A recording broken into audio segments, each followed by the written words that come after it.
నా కోపం తెప్పించింది ఈ వీడియో చేయడానికి గల కారణం ఏంటి అంటే, ఈ నిరాహార దీక్షలని చెప్పుకునేటువంటి వీళ్ళు పర్వతనేని చంద్రశేఖర్ రెడ్డి 10 మందిని పేటీఎం బ్యాచ్ని పోగేసి వాళ్ళందరూ ఒక దగ్గర కూర్చోబెట్టి ఆయన కళ్ళజోడ పెట్టుకొని, నా అంత గొప్ప నాయకుడు లేడు, జగన్మోహన్ రెడ్డికి నా అంత నమ్మిన బంటు లేడు, నాలాగా నెల్లూరులో ఎవడు కష్టపడలేడు, నేను కూటమిని ఉతికారేస్తున్నాను అన్నట్టుగా బిల్డప్ ఇస్తూ ఆయన చేసినటువంటి ఈ పని చూడండి. నిలదీస్తున్నాడంట, ప్రశ్నిస్తున్నాడంట. ఇప్పుడు చూడండి, ఈ వీడియో ప్లే చేస్తాను. ఎంత దుర్మార్గమైనటువంటి ఆలోచన, ఎంత విషమో ఆలోచన ఒకసారి చూడండి, వినండి. సరే, అందరూ కూర్చున్నారు, జంజీ వారన్నారు, అది తప్పు, వాళ్ళు జంజీలు కాదు. చూడండి,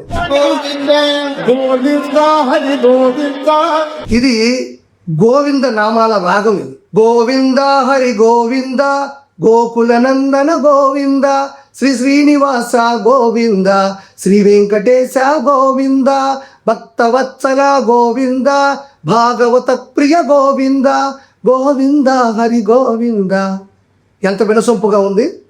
ఆ శ్రీనివాసుని, ఆ గోవిందుని, ఆ 7 కొండల వాడి గోవింద నామాలని కొండ మీదకు వెళ్ళినా, గుడి లోపలికి వెళ్ళినా, మెట్ల మార్గంగా నడుచుకుంటూ వెళ్తూ ఉన్నా ఈ గోవింద నామాలను స్మరించుకుంటూ ఆ వెంకటేశుని ఆశీస్సులు కోరుకుంటూ ఉంటారు జనాలు.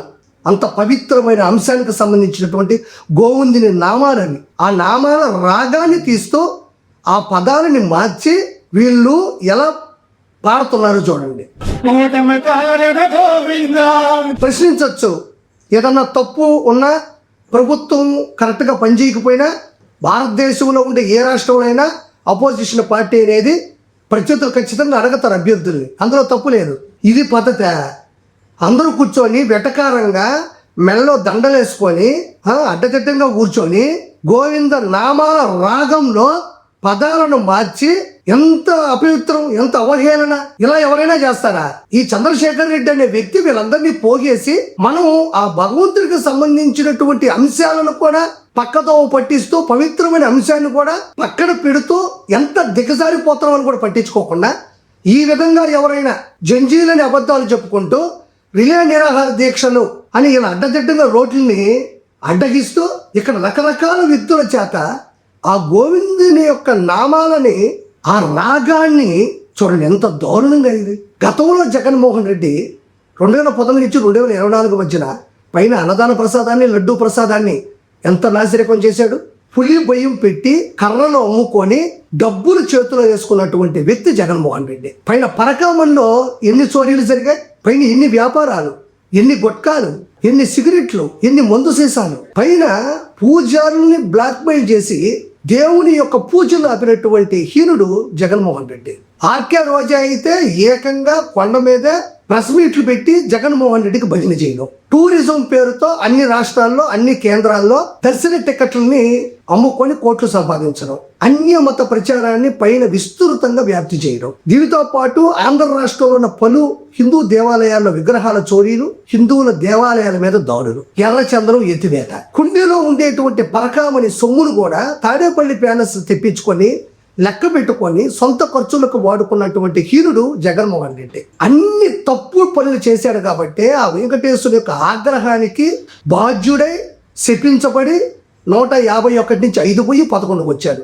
మళ్ళీ అంతకన్నా ప్రమాదమైనటువంటి హెచ్చరికలు ఆ భగవంతుడు జారీ చేస్తున్నాడు. జంజీల పేరుతో, రిలే నిరాహార దీక్షల పేరుతో నెల్లూరు నగరంలో పర్వతనేని చంద్రశేఖర్ అనే ఓ ఎమ్మెల్సీ చేసినటువంటి ఈ హడావిడి, ఈ దారుణం, ఈ పద్ధతి ఏకంగా వెంకటేశ్వరుడికి సంబంధించినటువంటి గోవింద నామాల ప్లేసులో వీళ్ళు కూటమిని వెటకారం చేస్తూ అహంకారంగా, ఇది ఎవరైనా హర్షిస్తారా? ఇది ఎంత తప్పుడు ప్రచారం. ఇది మాట్లాడాలి, అడగాలి, ప్రశ్నించాలి, తప్పులుంటే చూపించాలి, ఏదైతే చూపించాలి.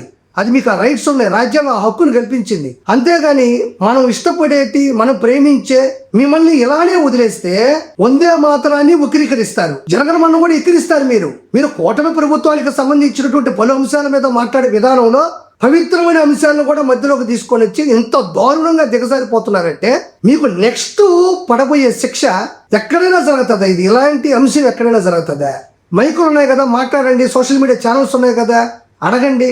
అంతేగాని గోవిందా గోవిందా అంటూ ఎక్కడో కొండ మీద వెంకటేశ్వరుని సన్నిధిలో, ఆ స్వామి సన్నిధిలో ఉండాల్సినటువంటి పవిత్రమైన అంశాన్ని, పవిత్రమైనటువంటి ఆ పదాల ప్లేస్లో వేరే పదాలు పెట్టి మీరు మాట్లాడే విధానం చూస్తుంటే అసలు నెల్లూరులో నేను పుట్టాను, ఈ పర్వతరాజు చంద్రశేఖర్ రెడ్డి కూడా పుట్టాడు.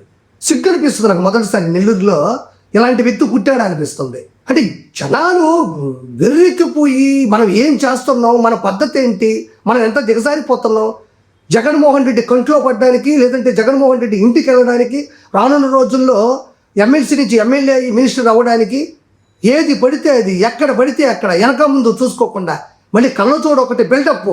చూసారా జగన్ సార్, నెల్లూరుని అట్టుడికిస్తున్నాను, మొత్తం జనాన్ని పోగేశాను, సొంత డబ్బులు పెట్టుకున్నాను, వీళ్ళు జంజీలు కాకుండా జంజీలను నమ్మిస్తున్నాను అని చెప్పడానికి కాకపోతే ఇది 100% ఖచ్చితంగా కేసులు నమోదయ్యాయి. వీళ్ళందరూ శిక్షని అనుభవిస్తారు. నేను చాలా రోజులు నేను చెప్తున్నా, కోర్టు శిక్షల కన్నా కూడా ఆ భగవంతుడు వేసే శిక్ష చాలా ప్రమాదకరమైంది. అప్పట్లో కొండ మీద పెట్టుకున్నటువంటి అంశాలే మనకు 5 తీసి 11 ఇస్తే ఈరోజు మళ్ళీ నడి రోడ్డు మీద అడ్డదిడ్డంగా దీక్షలనే పేరుతో ఆ మహానుభావుడి యొక్క కీర్తిని తగ్గించే విధంగా మీరు చేస్తున్న ఈ పనులు 100% రానున్న రోజుల్లో జగన్మోహన్ రెడ్డి తన శాసనసభ స్థానాన్ని కోల్పోతాడు.